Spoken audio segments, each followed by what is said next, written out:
Para fazer a introdução ao modelo AK, para discutir modelo AK, eu gosto de recuperar um modelo que ele é antes, né? Ele é antes de Solow. Se Solow é o pai dessa teoria toda, talvez seja o avô, mas é um avô que tem certa divergência com o filho, com os netos, e que lá na frente acaba reencontrando a família. Então, é comum alguns autores botarem que começa com Solow, mas Harold Domar estava lá antes de Solow, estavam lá, né? São dois diferentes, estavam lá antes de Solow. O artigo do Solow que coloca o modelo dele é dos anos 50. Outros autores trabalharam, tem o Swan que trabalhou, o próprio Solow reconheceu. O trabalho do Swan é muito parecido com o do Solow, tem gente que chama o modelo de Solow-Swan. Mas aqui o que eu quero não é fazer história do pensamento. Nós temos excelentes especialistas em história do pensamento, Mauro Boyanovsky, talvez um dos melhores do mundo na área, que inclusive dá aula de crescimento, então certamente ele pode fazer isso muito melhor do que eu.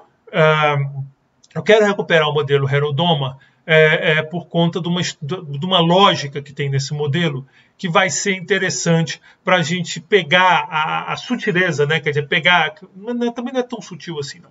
Pegar a diferença do mundo neoclássico, que eu estou chamando de mundo de Solow, e do mundo AK, que pode ser visto como o mundo do Harold Domar. Então, não vou entrar na questão, tem umas dinâmicas interessantes no modelo Harold Domar, não vou entrar nem...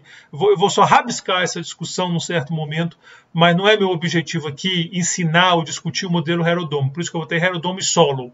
A minha questão é só, por meio de comparação, nós entendermos como que eles vão chegar em resultados tão diferentes. Porque...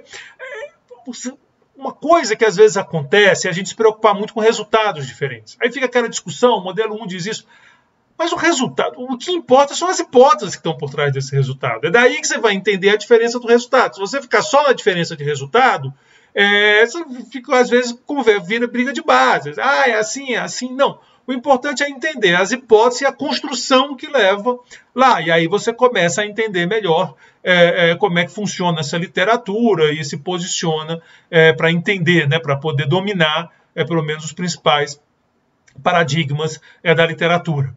Então, é uma aula assim, talvez a maioria dos livros de crescimento não volte a Harold Domar, eles prefiram começar com o modelo AK, quer dizer, Solow AK, mas eu gosto de fazer essa ponte, e aqui eu vou fazer com vocês, entendeu? Assim, se achar muito ruim, não ver o vídeo, mas eu recomendo que vejam e que tentem pegar essa parte. Então, vamos lá. A característica marcante do modelo Harold Domar é a hipótese de que a relação capital-trabalho é constante. Então, a relação capital-trabalho nesse modelo vai ser dada por um certo parâmetro. K sobre Y tem um valor fixo e constante. Se você pensar em termos da função de produção de Solow, é como se fosse uma função de produção tipo Y igual a constante K, sem o alfa, sem ser K elevado a alfa ou beta, ou uma coisa entre 0 e 1. E isso vai dar a característica de rendimentos constantes. Então, essa é essencial, é aí que vem a diferença. Sem rendimentos decrescentes, que você derrubou, acaba aquela história de que cada unidade de capital vai acrescentar menos à produção. E aí você pode ter um processo de crescimento alimentado tão somente via acumulação de capital. Isso não é uma curiosidade acadêmica. Isso, em termos, por exemplo, de política pública, faz uma diferença gigante. Se você tem interesse em botar um país numa trajetória de crescimento, se a leitura de neoclássica Solow estiver correta, o caminho é afetar a produtividade. Não é simples um governo afetar a produtividade, é complicado. Por isso que muitas vezes esse pessoal vai para fatores muito fundamentais da economia, como instituições, quais são essas características, e que não dá, é muito complicado mudar isso, às vezes a própria cultura, né, coisas assim. Aqui não, no mundo AK, se o governo conseguir mudar a taxa de poupança ou taxa de investimento, como está a economia fechada lá no mesmo, a economia vai crescer, vai crescer e vai crescer, ela não vai parar que nem no modelo de Solow. Então, você pode pensar políticas que incentivam investimento. Esse tipo de política aqui tem um efeito muito mais forte que no modelo de Solow. Então, não é em termos de crescimento. Lembra que no modelo de Solow a poupança determina o nível de renda no estado estacionário. Então, não é que poupança lá não vale nada, não. Vale, é importante. Taxa de investimento é importante em qualquer modelo. Mas aqui ele tem um papel ainda mais forte, porque ele pode garantir essas taxas de crescimento. Nós vamos ver isso com clareza, mas é só para deixar esse registro. Bom, para a gente pensar o modelo Herodoma, vamos pensar a economia com Y igual a C mais I, de novo, sem governo e sem setor externo, bem simples mesmo. A poupança, então, vai ser igual ao investimento, que é uma fração constante da renda. Então, ST igual a IT igual a sigma Y. O capital segue a regra de movimento. Aqui eu fiz diferente, lá eu tinha feito K ponto, né? Usei uns pontos. Aqui eu estou falando de um jeito que eu acho mais intuitivo, embora seja mais trabalhoso para fazer conta. Mas como eu quero só a comparação, não dá problema. Então, eu estou dizendo que KT mais 1 é igual a 1 menos delta KT, que é o que sobrou do capital anterior, né? Do capital do período anterior, delta é a taxa de depreciação, mais o investimento. Então, essa é digamos assim, a versão quando o tempo é tratado como variável discreta. A população cresce a uma taxa constante, agora, de novo, em vez de E elevado a eta t, NT é igual a 1 mais eta, NT mais 1 igual a 1 mais eta NT. Então, muda a estrutura, porque o tempo aqui está sendo considerado uma variável discreta. É bom que a gente vê as duas formas de modelar. E a razão entre capital e produto é igual a constante igual a θ. Essa é a única hipótese que não está no modelo de solo. Se você quiser fazer o modelo de solo em tempo discreto, essas hipóteses todas vão acontecer, menos aqui, que a relação vai ser dada por uma função, por exemplo, uma função Cobb-Douglas. Vai ser y igual a k elevado a alfa, L elevado a 1 menos alfa. Ou então, se quiser para capital humano, como nós vivimos, bota lá o capital humano com beta e faz as adaptações. Aqui não. Θ é constante, então a relação você transforma capital em produto sempre a mesma taxa. Se quiserem ver y igual a 1 sobre θ vezes k, pode ficar intuitivo. Então, sempre uma unidade de capital vai aumentar o produto em 1 sobre θ. Então, relação só. A única diferença é a última hipótese, que faz diferença aqui entre solo e esse modelo. Se eu substituir tudo na regra de movimento do capital, como eu fiz lá da outra vez, eu vou ficar com esse jeitinho aqui. Então, o KT mais 1 é θ YT mais 1, o KT é θ YT, e aqui sigma IT, né? A regra de movimento do capital é essa daqui. Então, aqui, onde tinha KT mais 1, eu botei θ YT mais 1, onde tinha KT, eu botei θ YT, e depois eu dividi tudo por NT. Aqui desse lado, tudo jóia. Aqui desse lado é onde a gente tinha aquele problema de fazer a derivada, o K ponto, né, sobre a L. Aqui é mais tranquilo, é só você fazer esse truquinho de dividir e multiplicar por NT mais 1. Então, eu vou fazer esse truquezinho, vai ficar NT mais 1N. Se cortar isso com isso, a gente volta para cá, né? Se cortar esse NT mais 1 com esse NT mais 1, voltamos para cá. Então, eu vou ficar com essa expressão, e agora eu posso escrever tudo em minúsculo. Θ 1 mais eta YT é igual a 1 menos delta θ YT mais sigma YT. Então, está aqui a regra de movimento. Ah, mas eu não quero com produto, eu quero com capital. Não tem problema. Θ YT mais 1 é KT mais 1. E aí você volta. Então, ficaria 1 mais eta KT mais 1 igual a 1 menos delta KT mais sigma YT, KT. Então, tudo muito parecido. Mas se trabalhar com Y é mais direto, a gente já sai com o resultado, não precisa fazer aqueles alfa depois. Dividindo tudo por Y, nós vamos ter essa estrutura aqui, θ 1 mais eta, YT mais 1 sobre YT é igual a 1 menos delta θ mais sigma. Se eu definir a taxa de crescimento como 1 mais G, né, por definição, estou chamando isso aqui de 1 mais G, a taxa de crescimento de Y, do estado, não do estado estacionário, desculpe, é a taxa de crescimento de Y. Estou supondo que ela é constante. Aqui eu podia trabalhar um pouquinho mais, mas vou simplificar. Volto a dizer, eu só quero a comparação. E aí eu tenho que a equação é θ 1 mais eta 1 mais G é igual a 1 menos delta θ menos sigma. Se você resolver para sigma θ, ela fica assim. G eta é muito pequenininho, você imagina que G é 2% ou 3%, eta é igual a 2%. Estou falando de 0,03 vezes 0,02, às vezes você esquece o G eta e fica só com sigma sobre θ igual a N, eta mais G mais delta. Se quiser botar o G eta, não tem problema. O que é curioso nessa equação, talvez se você for mais atento, você possa já ter dado um pulo, é que todo mundo aqui é dado. Todo mundo aqui é exógeno. Então, como é que faz se não der certo isso aqui, se esses números não baterem? E aí complica, aí não faz. Aí dá uma confusão danada, por isso que eu digo que tem uma dinâmica curiosa esse modelo, se vocês já estudaram. Eu imagino que tenha, não tenho certeza, dependendo de quem lecionou crescimento, vocês devem ter estudado ou não, ou vão estudar de acordo aí como é que vocês estão no curso. Mas o que eu quero é comparar essa equação com a equação de solo. É isso que me interessa aqui para a gente começar a ter um feeling melhor do que está acontecendo. Quer dizer, eu quero fazer essa comparação. Se você pegar o modelo de solo no estado estacionário, vale isso aqui. Sigma F de K, né, é igual a eta mais delta K. De forma que sigma Y é igual a eta mais delta K, o que implica que sigma Y sobre K é igual a eta mais delta. Isso tudo vale para o modelo de solo no estado estacionário, não vale em qualquer ponto não. Só vale no estado estacionário. Lá no modelo de Herodome a gente não impôs estado estacionário. Você pode escrever ainda como sigma sobre K sobre Y, sigma dividido por K sobre Y é igual a eta mais delta. Se eu for para o Herodoma, era essa equação que eu tinha aqui. Solo é essa aqui de baixo. Vamos olhar com cuidado para essa equação. Quem é θ? É K sobre Y. Foi a hipótese que nós fizemos. Se θ é K sobre Y, então essa parte esquerda daqui é igual a essa daqui. Bateu. O problema é que aqui tem um G que aqui não tem. Ora, mas isso vale no estado estacionário. Essa equação vale no estado estacionário. E no estado estacionário, o G, a gente viu que é zero. A gente viu que é zero. Se G é zero, eu não botei crescimento de A. Se tivesse um A puxando, aí muda. Se G é zero, aqui tem 2 e 3, eu não numerei aqui, porque nas notas de aulas tinha.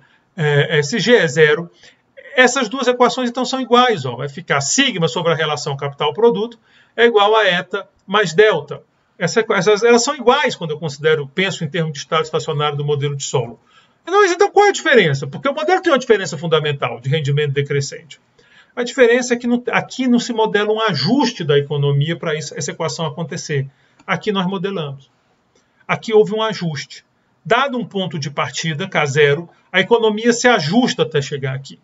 É um modelo de muita estabilidade. Aqui isso não acontece. Como eu disse, tem uma opção de resultados de instabilidade que acontecem nesse modelo aqui. Nós vamos já dar um relance nesse resultado. Vamos já dar uma piscadela para ele. Só um pouquinho. Mas aqui eu quero que você... Então, a diferença do modelo de solo é exatamente esse caminho que se ajusta, que a gente chama de dinâmica de transição, que é muito característico de modelos de rendimento decrescente. Aqui, isso não vai acontecer. A economia já está nesse caminho. Se você quiser escrever para G, escreva. E aí você já tem uma taxa dada, que inclusive pode ser negativa, o que é um problema, né? Se você bota aqui, vai ficar sigma θ menos eta menos delta sobre 1 mais eta. Dependendo dos parâmetros, pode ser negativo, que é uma coisa estranha. O modelo AK permite esse tipo de situação e, como eu digo, gera umas dinâmicas curiosas a depender dos parâmetros. Aqui no modelo de solo, não.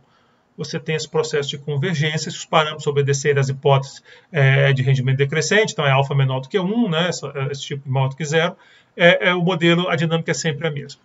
Bom, então é isso. O θ é dado, enquanto que no modelo de solo a economia se ajusta, tem um processo de ajuste que vai substituindo capital por trabalho para chegar no Y, e aí você chega naquele valor de θ. Então a relação capital-produto ela vai se ajustando até o modelo chegar no estado estacionário, onde no estado estacionário a relação vai ser constante.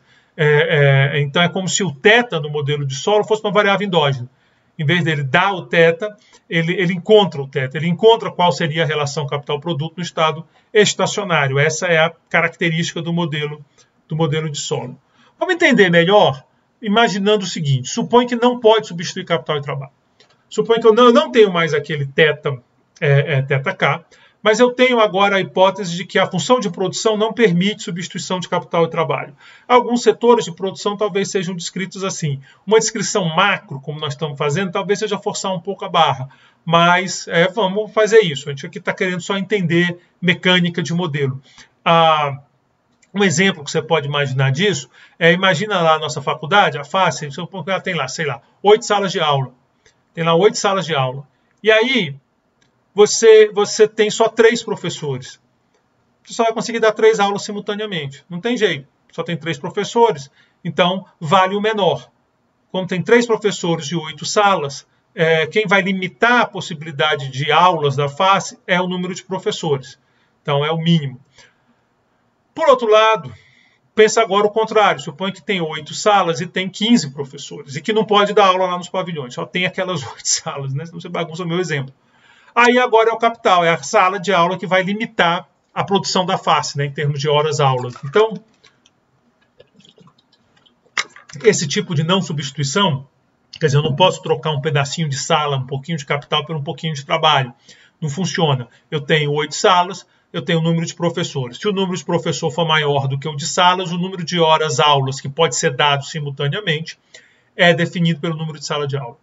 Se o número de professor for menor, é ele que define. E aí eu estou botando um A e um B aqui, só para poder ficar um exemplo mais bacaninha. Você pode ter 2 professores em sala, você pode deixar uma coisa mais ampla do que esse exemplo casca grossa que eu dei, mas seria mínimo de K e L no meu exemplo, seria mínimo de K e L. Mas aí pode ter umas ponderações, uns pesos, pensando outros tipos de processos produtivos. Mas o que importa aqui é que eu estou quebrando aquele ajuste que o modelo de Solow faz, que permite ajustar capital e trabalho. Eu estou puxando o tapete desse ajuste.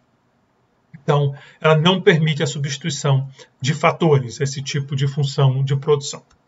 Bom, como eu já falei no meu exemplo, né, há excesso de capital, no meu exemplo, quando K é maior do que L. Como aqui eu ponderei, é quando a K for maior do que BL, ou quando K for maior do que BA sobre L. Nesse caso, tem capital demais. É como a minha faculdade, que só tem 8 salas, e eu tenho 4 professores. Eu tenho capital demais tem excesso de capital.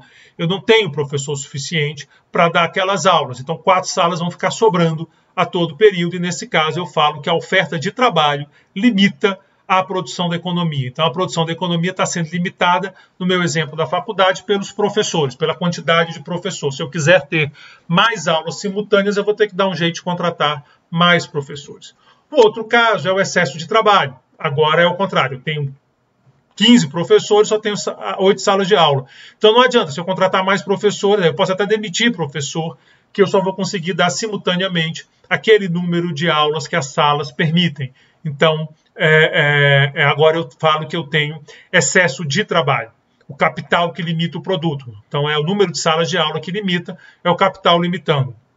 Então, nesse caso, a produção vai ser dada por A vezes K, que é quem está limitando, e a quantidade de trabalho contratada vai ser AB, K menor do que L. Ou seja, tem desemprego nessa economia. Né? É meu exemplo. Tem 15 professores, só tem 8 salas, vai professor ficar sem emprego.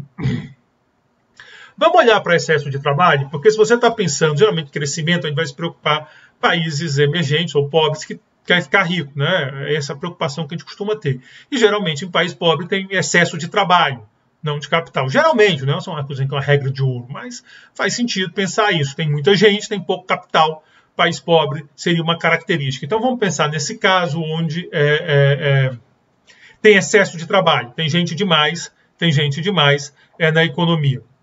E aí a função de produção fica sendo AK, porque ele é o mínimo, né? É o mínimo desses dois, como L é pequenininho. Então, desculpa, como L é muito grande em relação a K, desculpem, L é muito grande, está sobrando gente. Então, o menor é o AK.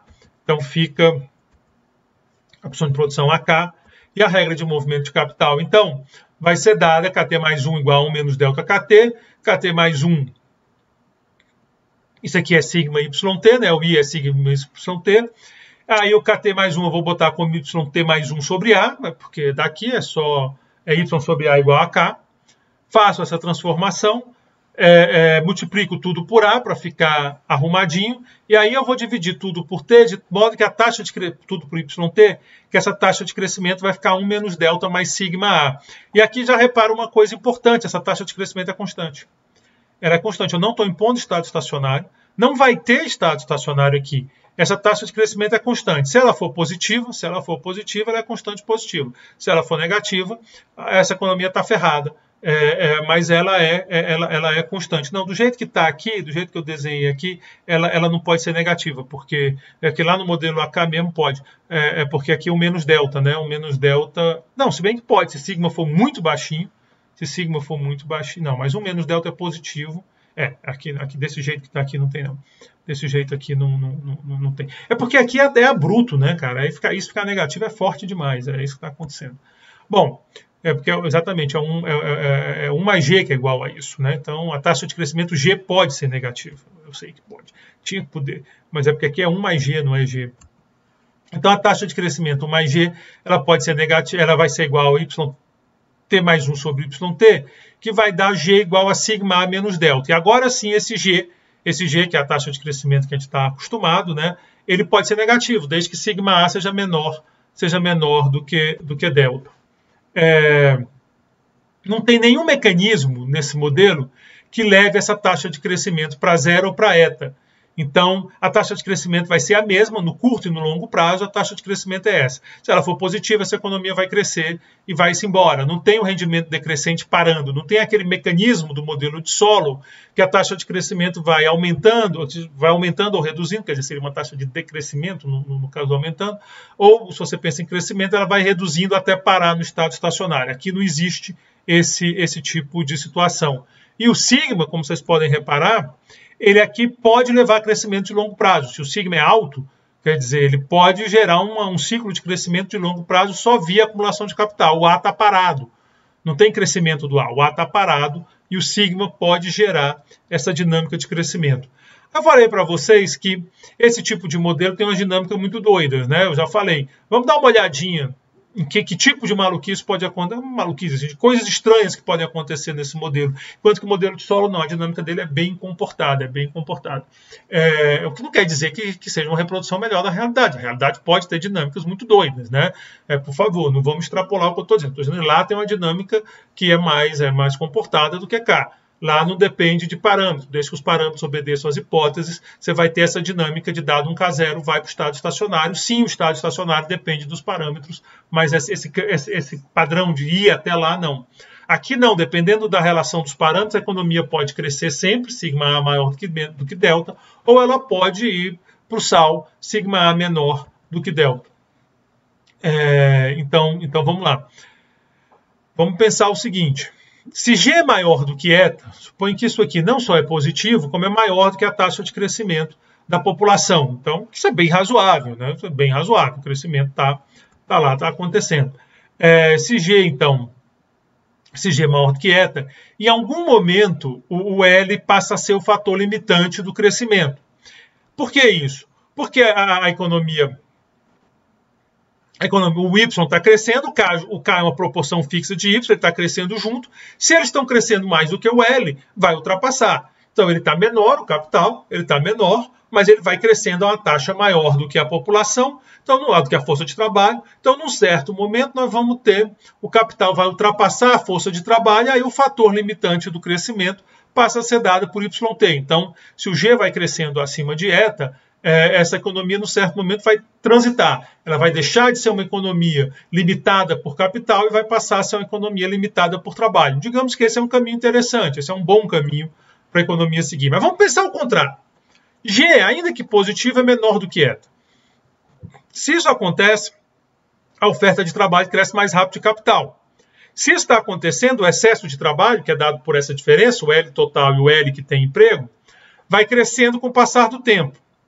E crescendo, e crescendo, e crescendo. No limite, a taxa de desemprego é 100%, porque o L vai lá para infinito e o K não, ele fica. Então você vai ter uma situação muito doida, né? Quer dizer, um desemprego sempre crescente. É isso que eu digo, isso é que eu estou chamando de dinâmica estranha. Agora, se é essa a realidade, que seja, né? Que eu estou dizendo, a dinâmica tem que ser compatível com a realidade. A gente não tem muito caso que desemprego tenha tendência de crescimento, não é uma coisa que se veja por aí, não é exatamente uma coisa muito visível. Então, talvez seja uma dinâmica estranha, não só de pensar, mas também empiricamente. Mas aqui eu estou botando um talvez, é uma discussão que vai longe, mas eu espero agora ter ficado mais claro a diferença essencial entre essas duas classes de modelo importantes. Modelo Solow, o rendimento decrescente, onde esse ajuste na produção, que é caracterizada por rendimento decrescente, cria essa dinâmica que, num certo momento, para. Modelo AK, sem rendimento decrescente, rendimento constante, onde a taxa vai ser dada sigma A menos delta. Isso aqui, mesmo em modelos mais sofisticados, fica sigma A menos delta, e depende basicamente dos parâmetros. Se o país der sorte, digamos assim, de ter os parâmetros certos, ele vai crescer, que vai ser uma maravilha. Se o país der azar de ter os parâmetros errados, o sigma é muito baixo, o delta é muito alto, ou o A é muito baixo, ele vai viver um drama, esse país. Ele vai ficar preso numa armadilha de pobreza, que se chama. Agora, por outro lado, em termos de política econômica, quebrar essa armadilha de pobreza aqui, quer dizer, supõe sigma A menor que menos delta negativo por causa de sigma, talvez seja mais fácil, porque o governo pode fazer, por exemplo, isenção tributária para estimular o investimento, pode dar crédito subsidiado, tem uma opção de maneiras, se pensa que aumenta o investimento. E aí, lá no modelo de solo, esse tipo de coisa tem fôlego curto. Aqui não, aqui tem fôlego longo, então essa característica é bem importante. Bom, isso aqui eu já falei, é o 100% da população. Bom, nessa altura, você já deve ter percebido que os modelos ACAS, que volto a dizer, imagino que vocês já tenham visto em teoria do crescimento, lá no curso, no crescimento, mas o curso obrigatório que tem aqui de crescimento, ele é meio que avô dos modelos AK, né? O modelo Harrod-Dohm, ele é o vozão dos modelos ACAS. Por isso que eu digo, ele pode ser visto até como uma espécie de avô dos modelos de crescimento, mas que sendo que Solow foi para outro caminho e depois se reencontrou aí a teoria com Harrod-Dohm nesse sentido. Mas aí os modelos ACAS modernos tomam mais cuidado para evitar essas dinâmicas muito estranhas. Eles têm continua tendo armadilha de pobreza, uma característica importante de modelo AK. E é interessante, nós vimos na nossa revisão dos fatos que tem esses padrões do país lá que não consegue crescer de jeito nenhum, né? Tem desastres. O modelo de Solow é muito difícil explicar essas coisas. Já o modelo AK não, ele consegue explicar algumas coisas. Por outro lado, por exemplo, os países como o Brasil que cresce, né? Os planaltos que crescem, depois param. Mas assim, olha, o que aconteceu? Talvez aí uma dinâmica seja mais interessante. Bom, é o que eu estou dizendo. O importante é entender o que cada modelo está dizendo. As versões modernas do modelo AK, o que vai acontecer é que eles usam as funções de produção com rendimentos decrescentes, ou em vários casos, pelo menos, a nível da firma. Mas não a nível macro. Então é como se você tivesse um tipo de função de produção que vale a nível da firma, que garantiria as condições para equilíbrio micro.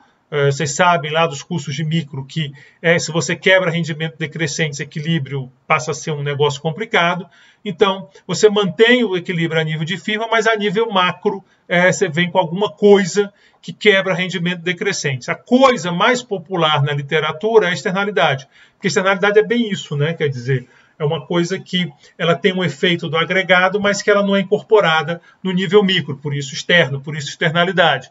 Vocês veem lá a abelha, o cara cria a abelha poliniza a flor do vizinho e está dada a externalidade positiva, né? Mas ele não consegue cobrar o vizinho por isso, porque isso não consegue ser internalizado no processo de produção. Então, essa característica da externalidade, ela cai como uma luva para criar modelos AK. Tem outras formas de gerar modelo AK. Na verdade, os próprios modelos de inovação, que parecem um paradigma diferente, no fundo eles são modelos AK. Nós vamos ver isso. Quando chegar lá, a gente conversa sobre isso. Agora, as características mais importantes que nós vimos aqui, que é a ausência de dinâmica de transição e o impacto da acumulação de capital, ou seja, a taxa de poupança tem um impacto permanente de longo prazo. Bom, essas características elas permanecem nos modelos AK. Essa característica, por isso que eu ressaltei, essa que é a característica realmente importante aqui para a nossa discussão é essa dinâmica, onde no modelo de Solow, se você faz, por exemplo, pensa o seguinte exercício mental aqui no modelo de Solow. Supõe que um governo resolve, eu estou provocando, quem for mais atento vai perceber. Supõe que eu vou provocar. Supõe que um governo, vamos levar para o passado, sei lá, talvez lá nos anos 70, entendeu? Para a gente não entrar em discussões mais recentes. Mas supõe que um governo ele dá um estímulo brutal à poupança, à acumulação de capital. Ele faz isso.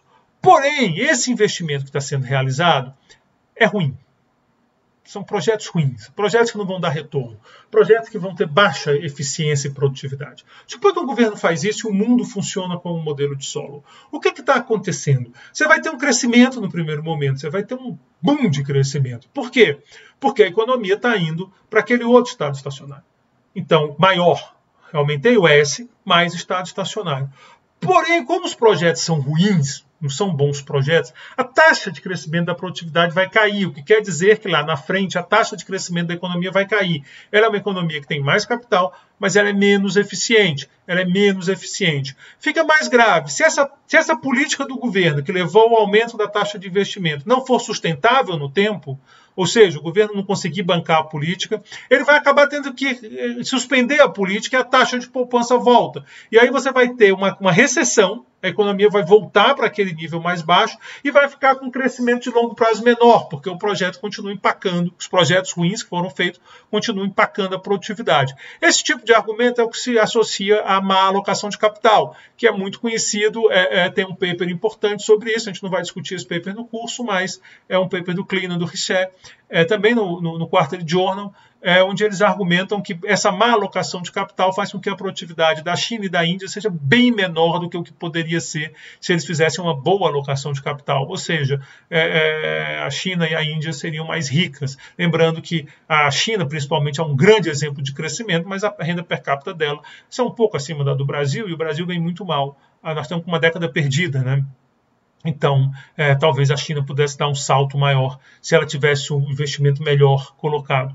Então, é só isso, só para vocês verem o importante. Aqui no modelo, agora, se o mundo for como o modelo AK, não, você vai ter um impulso realmente de longo prazo desse aumento da taxa de investimento. Então, essa discussão é importante, insisto, não é acadêmica, ela tem reflexo importante na elaboração de política pública. Eu vou encerrar esse vídeo aqui, então, para não alongar muito, e no próximo vídeo eu falo mais geral de modelo AK e apresento um modelo interessante, onde você tem um uso comum de capital, mas é um tipo de aprendizado prático, mas uma espécie de externalidade que vai gerar o modelo AK com firmas usando rendimento decrescente. É um modelo que eu acho bacaninha, ele está no livro do Aghion e do Holtz, e eu gosto de apresentar esse modelo porque a gente faz com a taxa de poupança dada, o que fica dentro da proposta do curso. Muito obrigado pela atenção de vocês e até o próximo vídeo com modelo AK, modelo de Frankel.